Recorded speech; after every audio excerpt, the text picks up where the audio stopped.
What's something everyone should experience at least once in their life? Contentment and security. Not necessarily full happiness, but satisfaction in your own life, and safety within it. Something that a great many of us don't actually have.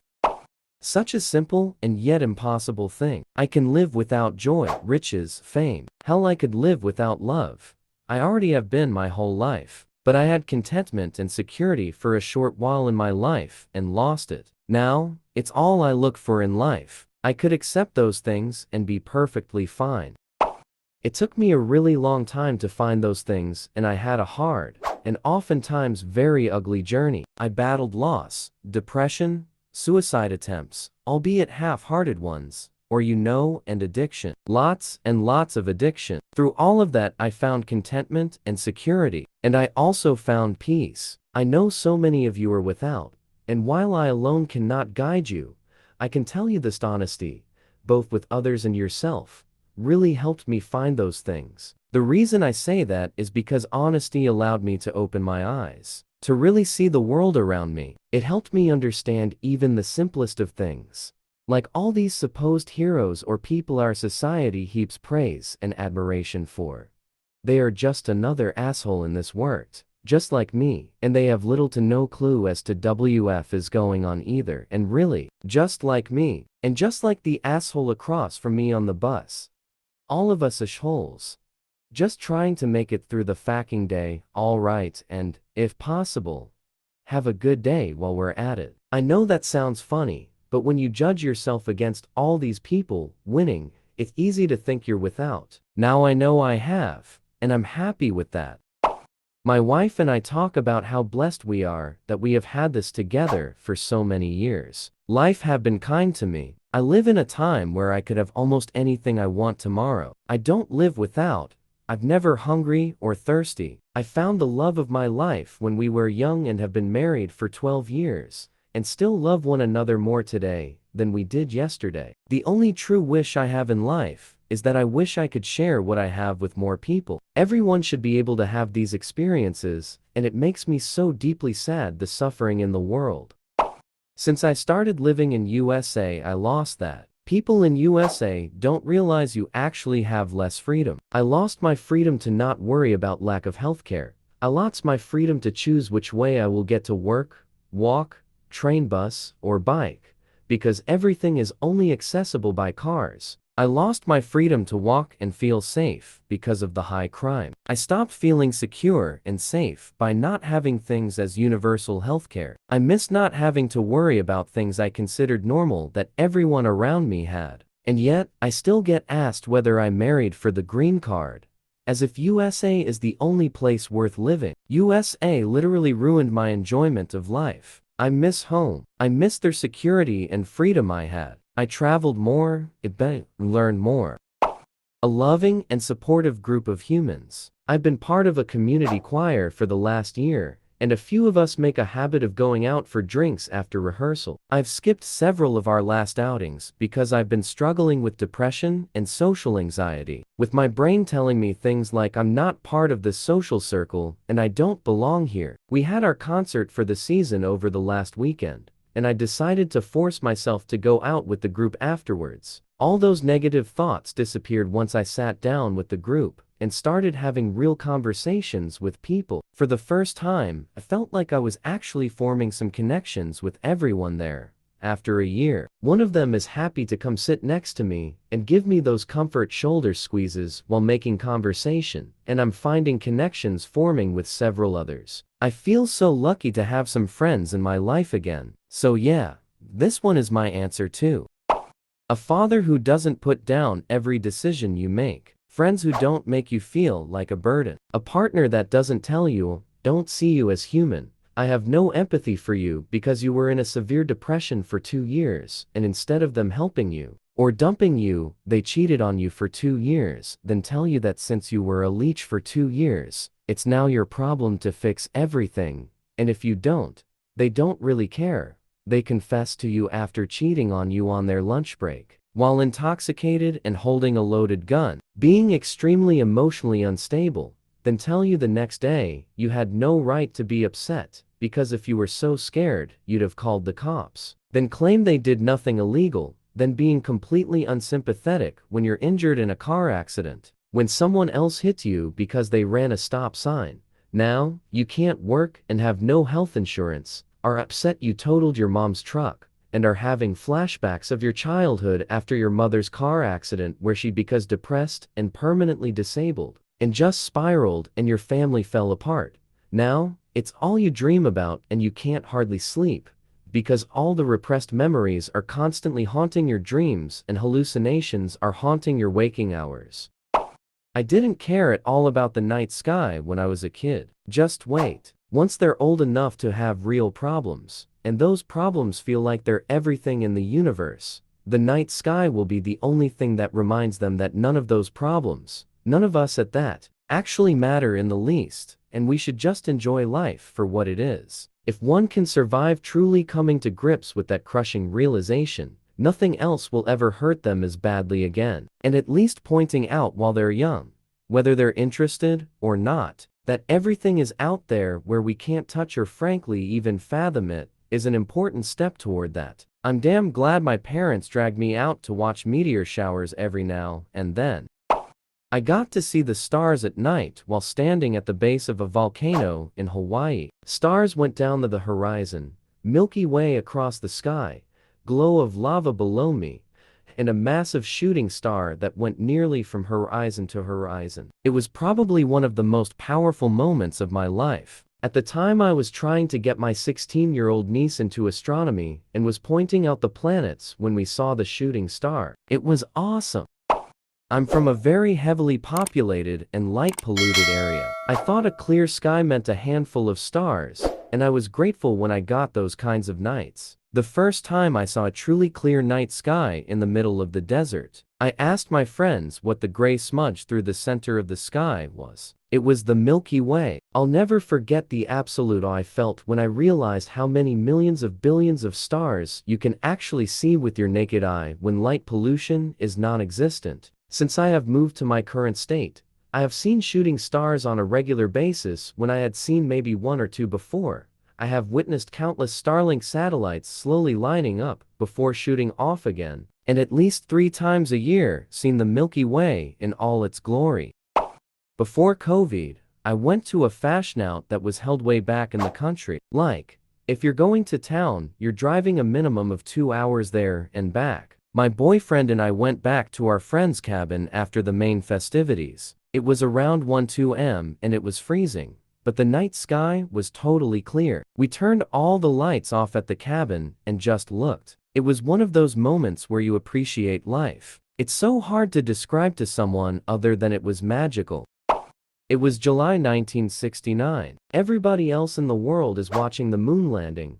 I'm at Boy Scout in Haliburton, Ontario, 2 hours north of Toronto. We are on a canoe trip and are camping on a small rocky island in an uninhabited lake. I got up in the middle of the night to pee. The northern lights were on full display, dancing against the Milky Way, evanescent rainbows shimmering in the night. More than 60 years ago, and I still remember how grand it was. Mauna Kea on the big island of Hawaii has a visitor center halfway up the mountain. Every evening, they roll out a bunch of telescopes into the parking lot. When it gets dark enough, they do a guided night sky tour, pointing out cool things with a laser pointer, and then let everyone look through the telescopes. Those telescopes are obviously not like what the scientists use at the top of the mountain, but way more powerful than anything I've ever seen in someone's backyard. The full experience is to drive up to the top of the mountain in the afternoon, watch the sunset from there, then drive back down to the Halfway Point Visitor Center to enjoy the star tour. What's really impressive is that the star tour happens every night of the year. I don't think they skip any days at all. There are 2 moments in my life that struck me as such in 2 different hemispheres. The first was on a road trip to Boulder Cove from WA. We had driven far too many miles to be acceptable and ended up giving up in Wyoming. We were approximately 100 miles west of BFE and 150 miles east of FBN. The 3 of us stopped the car and shut the headlights off and stepped out to have a smoke break. All three of us stared open-jawed at the sky for the entire duration of our cigarette. It was brightly light stars, clearer than we've ever seen from horizon to horizon. I've never seen a clearer sky at night in my life. We stamped out our cigarettes and continued to stare for what feels like several days. It remains the most awestruck moment of my life, tied for first with that time crush of 3 years took her 32DDD bra off, and I stared until I was hospitalized for malnourishment. Number 2 was when I was living in a small village, Zimbabwe, a few hours from Harare. We came home from a long evening of drinking and visiting spiritual places, and I wandered outside my hut at 0200 to hang a piss and stared up at the night sky. It was so magnificent and foreign because it was the southern hemisphere. I felt like I was in a completely foreign world, especially since I was in an African nation. I think every human should experience the night sky in the opposite hemisphere. Many of my fellow Americans just need to step outside of their bubble and realize just how much they're being screwed over, and how stupid it sounds to everyone else when trying to defend it. Healthcare can be low cost. Taxes can produce tangible call improvements. Guns regulation isn't always about just taking your toys away. Resisting climate change doesn't have to be an inconvenience. Honestly, it's hard not to keep going. Last year, I was diagnosed with kidney cancer. In the days and weeks leading up to my kidney removal, I would get up early and just sit outside on our porch swing and watch the sunrise. So many mornings I just sat in silence and realized how much I would miss the sounds of morning birds, the breeze, the sun touching the tops of the trees, and the rest of life waking up. I realized how much I would miss living. I couldn't imagine not experiencing life and everything it brings you in every moment if you only take a moment to appreciate it. I know this isn't quite the reason you meant, but it was the first time in a long time really felt connected to everything, and it has made me more thankful for those little quiet moments. As an American, an extended stay in a foreign country, being stationed in Europe for several years was mind-blowing. You really cannot grasp the completely sheltered, ethnocentric bubble that we Americans live in until you are able to spend some extended time outside of it. Also, as an American, it is difficult to grasp how truly ancient Europe is, and similarly, I noticed that non-Americans have difficulty grasping how truly enormous America is. Hunting, fishing, gardening, gathering, whatever it takes to supply yourself with a food source independently for at least a few days. It really opens your eyes to the time and labor required to feed one person, let alone billions. It also makes you acutely aware of the delicate balance we live each day with food supplies. Experiencing a major sporting event in person. For me, the most important memorable ones were football, both European and American. I was fortunate enough to experience the World Cup in Germany and have been to several NFL games in the US. It is incredible to be in a massive arena with 80,000 other humans, feeling the energy, feeling the ground shake. It gives you a bit of insight to what it must have been like in the Roman heydays of the Colosseum. It also helps you to grasp the enormity of a natural disaster when you see what such a large number of people actually looks like. I could go on for days.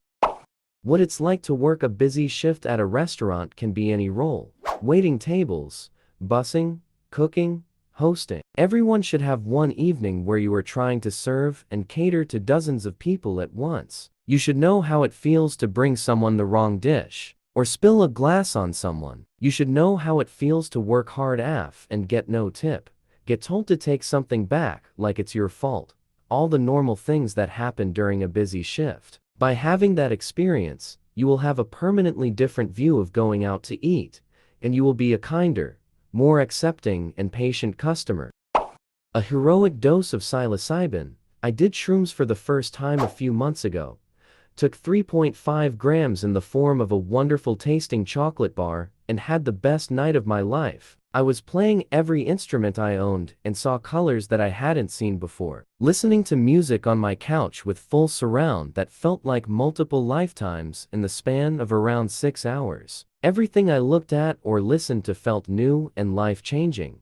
And even now, like that experience fondly. I did it a second time with a close childhood friend, because he wanted to experience it for the first time as well. And I swore I was a captain of a spaceship while we had space jazz music playing in the background, and all the lights turned to a low black light effect. I haven't done it since, don't see a reason to, but those two experiences were beautiful in their own right. The extreme lows of depression. Because when you work through it and escape, it's like seeing the world in 4000. You truly value what it's like to be unconditionally loved. You gain empathy for others and their journey, struggles, and most importantly become a better human. In retrospect, I should have said something along the lines of experience, the sheer joy of overcoming something they felt was holding them back in life, or something like that. I don't have the most artist way with words, and I appreciate y'all for not slaughtering me. I know depression is not an easy thing to overcome as I battles through it for years, and I wish everyone nothing but strength and perseverance to fight their battles. Probably nobody will see this, but I'll say it anyways in case anyone is sorting by new for some reason. I just wanted to say that I used to be very suicidal. There were multiple times in my life that I had a plan to myself. I have to say, with no sarcasm, that mushrooms saved my life. If I never used those, I would have been dead years ago from my own hand. This kind of question is what saved me also. You can definitely unlock certain truths without the use of psychedelics, but they help speed up the process for those of us who are in critical condition. Once you start planning out your suicide, thinking of all the ins and outs that you need to settle before you bite the bullet, pun intended. This is a question I pondered on a lot. This one specific trip of mine, I thought of myself, in old age, dying. It happens to everyone at some point. I considered where I want to be at that point. When it does finally happen, then I worked backwards from there. How do I get to a point where I can be complete? So I made a list. I'm still writing that list. And the longer I keep trucking on this planet, the longer that list gets. I guess all of this is to say, do mushrooms. Everyone dies eventually. So if you're suicidal, just wait it out. And there's never enough time in the world for you to witness everything meanenjerfiendel. So go out and try your hardest to live your life. A hard, physically demanding job with unsociable hours. There are two reasons for this. The main one is to learn to respect those who carry out these services, whether it's the cleaner who makes sure your office is ready for your day's work, or the paramedic who got you to hospital when you slipped in the bathroom at 3 a.m. Secondly, to learn that if you manage to get a job with sociable hours and comfortable working conditions, to appreciate it. This should be done at a young age when you are more likely to be physically fit and have more time to take these lessons on board. And it encourages you to take that course. Attend college or university, volunteer for that charity, whatever it is that gets you to where you want to be. And remember that many others wishing they had made that choice are there to give you your coffee before you start work. Taking psychedelic mushrooms. I'm not even a regular user and have been sober for many years, but taking psychedelics really opened my eyes and showed me how our realities are really just individual perceptions of our own surroundings. And everyone's can be different, and that our big issues and problems we deal with daily life can be boiled down and simplified with the right frequency, showing us what's truly important in life. I learned from my trip that I have a lot of trouble being satisfied with anything, and that I need to slow down and learn to enjoy the simple things I have in my life, because the things we stress about daily are really not that important. I have this feeling every now and then. Well, friend and I have been together for almost 10 years now. We moved in together in our first apartment after moving out of our parents' houses, had our first 2 pets together, worked together at a shelter in Spain after school. We'll have our university degree this summer, etc. The point is, I fucking love her, and sometimes some stupid dumb happens, and we snort laugh, or we just spend the day together while chilling on our phone. She falls asleep before me, and I see her snuggled up. That's the random moments when I know that I want to be with this girl for the rest of my life. And this feeling is just phenomenal. And I hope that everyone feels this sometime in their life. Something that makes you function as the other in a real way. These are often seen as negative, and unfortunately, they can often be. Grief, disability, homelessness, etc. Not a fun party, obviously, but it also has amazingly things you see, learn, and access that aren't available unless you see the other side. Like the concept of found family and how different it is from just really good friends. You'll grow drastically as a person and increase your empathy in ways I don't know that can happen otherwise. Not easily, so it's not always a pleasant experience, but I think a very important part of the human experience. An electronic music festival in the woods. Not that EDC or Ultra. I'm talking about tops 5,000 people in an amazing landscape with unreal music and good people. Examples are Bascoast, Wicked Woods, and Motion Notion. Best vibes and experiences I've ever had in my life. Been going to them for over 10 years, and every time I go, I still get butterflies and have the best time of my life and learn something new about myself. And you're able to let go of the monotony of everyday life for 5 days and just be yourself. And absolutely no one judges you. It also helps perceive people in a different way when you know that they're there for the exact same reason you are there. To have fun and experience life. Definitely unforgettable. Scuba diving. Free from gravity, able to move up or down at will as you glide like a bird over a beautiful live reef. Swim over the edge of the abyss to see the bottom drop away thousands of feet, fading into darkness like the twilight sky while you hover motionless. And imagine what could be down there. Pass through a school of thousands of tiny silversides as they open up a tunnel all around you, never touching. Swim alongside a beautifully spotted gentle giant of a whale shark. Or just lay on the sandy bottom and allow a busy little jawfish entertain you with its dance above its burrow. The most relaxed I have ever been is on the bottom of the ocean. Going out to a party in high school after a big win on Friday night and getting absolutely faffed up. Let me explain. I never went to parties in high school, not even prom. I had people to go with, and since I was pretty good at sports, people knew me. Although I was introverted as hell and didn't like to leave my house too much for things like parties, my brother experienced all of these things in high school. Even though I've seen him come home the next morning after my dad literally having to drive around and find him passed out by the lake, the people he was with left him there. I still thought, yeah, it's scary to see, but I'd just like to have one night like that. Just to live one night where you probably won't remember and will regret because you woke up extremely faffed up. I don't know if this comes off like I intended it to, but you hopefully get what I mean. Sort of like having one night like the movie Project X. I never experienced a party, but if I did, I would like one night like that, and I'd be happy for the rest of my life. Meaning I got to catch up on everything I missed all in one night. Just feel like I missed out on something in life. Also, I feel like everyone should go out and live life to the fullest. Just don't be an idiot and try to live the rest of your life like that.